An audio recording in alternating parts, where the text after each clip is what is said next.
All right, guys, this is section 10.2. We're going to focus on the surface area and the volume of prisms and cylinders. So what is truly surface area? Surface area is the sum of the areas of all the faces or surfaces that enclose the solid.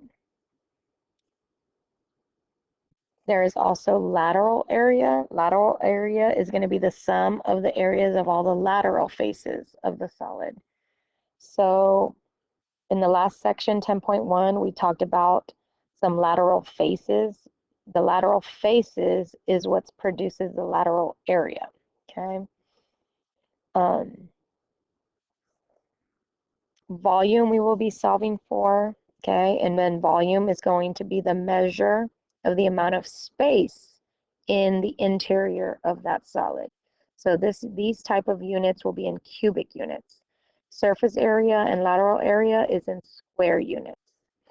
And then, of course, length and perimeter is in just regular units. So let's talk about the volume of the prism. The formula, go ahead and write this down. That's going to be capital B times H. Okay, capital B is going to stand for area of the base. Not just base, but area of the base. The surface area formula for a prism is going to be capital P times H plus 2 capital B. So capital P is going to stand for perimeter of the base. And then the lateral area formula is going to just be capital P times H. So let's figure out where capital B is. So what base? We talked about the bases in section 10.1. So the base in this case is not the bottom necessarily. Everybody thinks it has to be at the bottom. But the base for a prism is two identical congruent faces. So that would be this pentagon in the front and the pentagon in the back over here. So I'm going to highlight both of those pentagons. Okay, so this is going to be your base. So I'm going to put a capital B next to that. Okay, your perimeter of the base will just be to add all 5 sides. Okay, sometimes it will be a regular pentagon, sometimes it won't. So it depends on what they give you. The height, H, is important. The height goes from base to base. Okay, so that's something to remember. So those 2 green lines is going to be the height in this case. So height goes from base to base. And it's always going to be perpendicular to the base. Okay, so the height is perpendicular to the base. Okay, in this case, there's 2 bases, so perpendicular to both bases. All right, and that's it. So knowing where the height is and knowing which one is the base. Okay, so the base is the pentagons in this case for the pentagonal prism. All right, let's talk about the cylinder now. Cylinder is actually kind of related to the prism. Okay, so its volume actually matches that formula. So the volume of a cylinder is also capital B times H. Something to consider, area of the base is, well, what is the base for a cylinder? It's always going to be the circle. Okay, so if the base is always this circle, okay, then that capital B, what do you think an area of a circle is? You can get that on your formula chart, and that would just be pi r squared. Okay, your height still always goes from base to base. So as I go from circle to circle, that is going to be the height.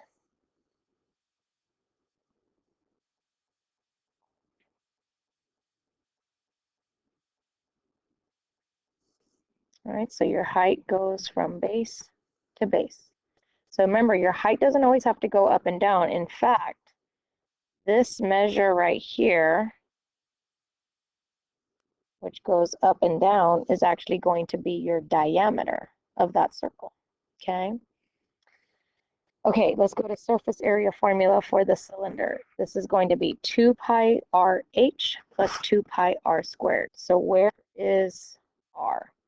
R is going to be from the center to the edge. So that right there is your R. Okay, remember if you draw the whole thing, that can be the diameter. So from here all the way there, that is diameter. And then your lateral area is just going to be 2 pi RH. Okay, so write down all these formulas. All of these formulas are going to be on your formula chart. All right, let's just do a few problems using these formulas. All right, let's start with the volume of this prism over here. Okay, so what kind of prism is this? This is a pentagonal prism. Now, anytime you see this thing right here that they drew for us, you have to know what that means. What is that called? So you have to think back to area of a regular pentagon. That is going to be little a. Little a stands for apothem, okay? So that's something that we're going to need to solve for. So let's write down our formula first over here. This is going to be capital B times H. Remember, capital B stands for area of the base. So the formula for this base over here, okay, so we have a base of a regular pentagon, and it's the formula that deals with the apothem. So the apothem is going to be, or the formula that deals with the apothem is 1/2 apothem times perimeter. Okay, and then you have to multiply that times your height.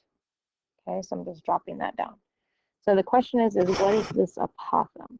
Well, if I draw in a radius, and remember that's called a radius when it goes from the center to the vertex, then you have yourself a right triangle. Okay, and then that little piece, so let me draw it bigger over here. When you have an apothem and you draw the radius, the whole bottom is 12, so that means 6 and 6 on each piece because this always goes to the midpoint. The question is what is that angle right there?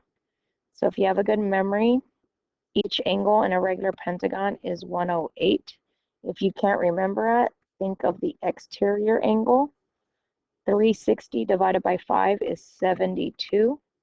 And so then just do the 180 rule to figure out that that's 108. Now, if that's 108, this little piece right here is going to be 54 degrees. Okay, so this right triangle we're going to work with to figure out the apothem. And so since that's 54 degrees, I can do tangent. Tangent 54 degrees equals opposite, which A stands for apothem because the apothem is in the opposite side, over adjacent. Okay, so now I'm going to do trig. Make sure your calculator is in degree mode. It's going to be 6 times the tangent of 54. So the apothem is about 8.258. Okay, so we're going to plug that into right there. So 1/2 times 8.258 times the perimeter. Perimeter is 12, 12, 12, 12. 12 times 5 is 60. And then we're going to times that by the height of the prism. Now remember, the height of the prism goes from base to base. So that's that green segment from there to there. Because remember, the base is that red pentagon and then the one in the back. Okay, because they're identical for a prism always. So from base to base is 21. So let's put a H next to that 21. So I'm going to plug in 21 for that H. Okay, now this number right here is a repeating decimal in my calculator. I still have it in there. So I'm just going to multiply that times 1/2 times the 60 times the 21, and then I'm done with the problem. So I'm just entering all of this in my calculator, but I'm starting with that long number because I still have that in my calculator. So I'm going to go times 1/2 times 60 times 21. So my volume here is 5,202 0.724. And then this is in feet, and this is volume, so we're going to say cubic feet. So 5,202.724. Okay, and that's how you work with the volume formula. All right, let's do surface area formula now. Surface area formula goes like pH plus 2B. So pH plus 2B. You always want to write that down. Okay, well, we just did the perimeter a second ago. 12 times 5 is 60. So we're going to plug in 60 for P times the height, which we already wrote down the height. The height is 21 plus 2 capital B. Now, what does capital B stand for? Okay, that stands for area of the base. So area of the base is 1/2 apothem times perimeter. So we talked about that already. So area of this regular pentagon is 1/2 apothem times perimeter. Okay, what is 2 times 1/2? That actually cancels out. That's just a 1. So all we're multiplying here is apothem times perimeter. I already figured out my apothem earlier. Remember, the apothem is right there in blue, 8.258. 258 is my apothem. Okay, and then the perimeter is still 60, perimeter of the base. All right, so let's enter this one section at a time. 60 times 21, put that in my calculator. We get 1,260 plus, now multiply these two right here. Now I like to use the long repeating decimal, so I'm going to go back and press the tangent function again. 6 times tangent of 54. I get that big 8.25829152228. It's a repeating number, and I want it to be as accurate as possible. So now I'm going to hit times 60.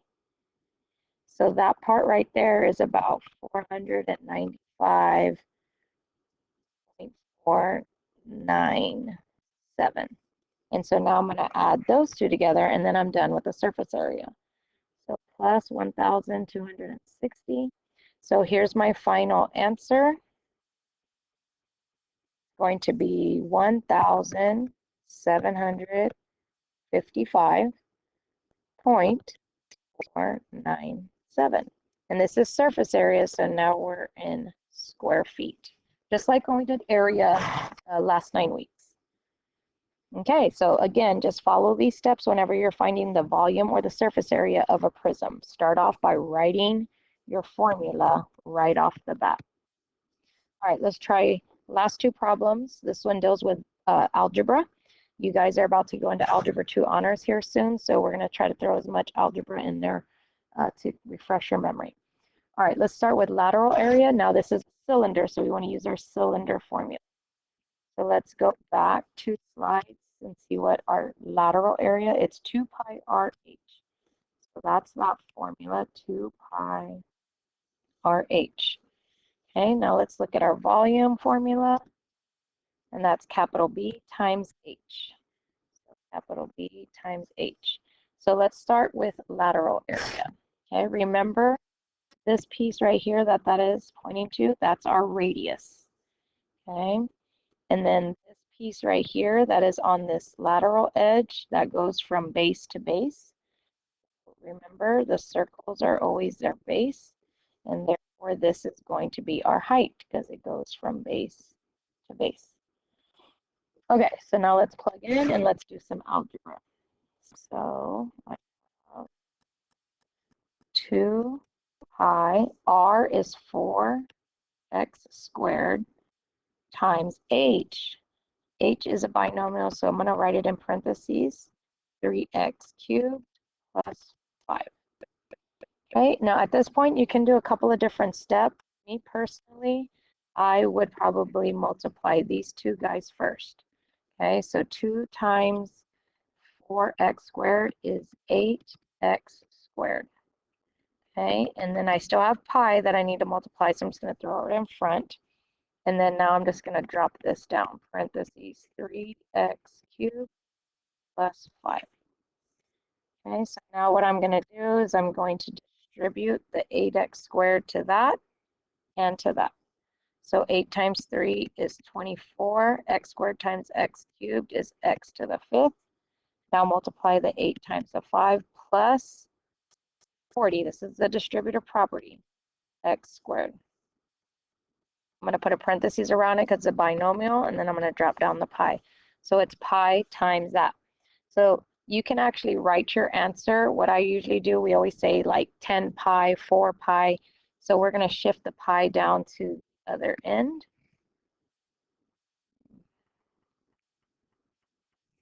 So I'm just going to move it over there. And so that's how you're going to write your final answer. Now, some people choose to distribute the pi. So I'm going to give you another way to write this answer. So I'm going to put an or.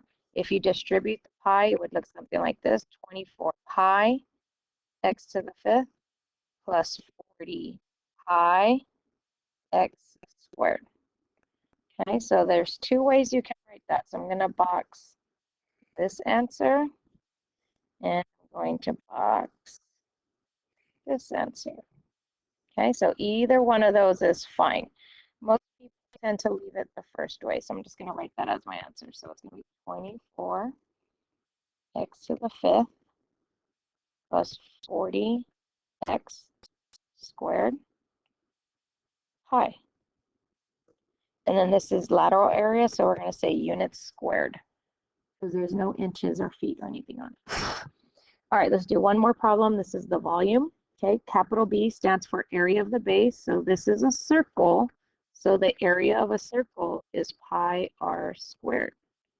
Okay, so area of a circle is pi r squared. Capital B is area of the base. So we're going to put pi r squared for capital B, and then we're going to times it by the h. So here we go. Pi r is 4x squared. Now you must put 4x squared in parentheses because we have to square the r. Remember, this is r up here, 4x squared. So we're doing 4x squared and then squared. Okay, so please put parentheses always around that r. Now we're going to times it by h, and h is 3x cubed plus 5. Okay, you can't leave your answer like that. We need to simplify. So you always want to simplify all the way through. So then we have, what does 4x squared squared mean? That's a lot of squareds. So what that means is it means 4x squared times 4x squared. So sometimes it helps to expand it like that. So let's do that step right there. So 4 times 4 is 16. X squared times x squared is x to the 4th times 3x cubed plus 5. Drop down our pi. Don't forget about the pi. All right, now we're just going to distribute the 16x to the 4th to the first term and second term. So 16 times 3 is 48. And then x to the 4th times x to the 3rd is x to the 7th. Plus now 16 times 5, that's 80. And then x to the 4th. Okay, and then don't forget the pi is there, but we usually bring that in. Okay, and that's our final answer. So we're going to say 48 x to the 7th plus 80 x to the 4th pi, and this is volume, so we're going to say units cubed or cubic units. All right, and that is it.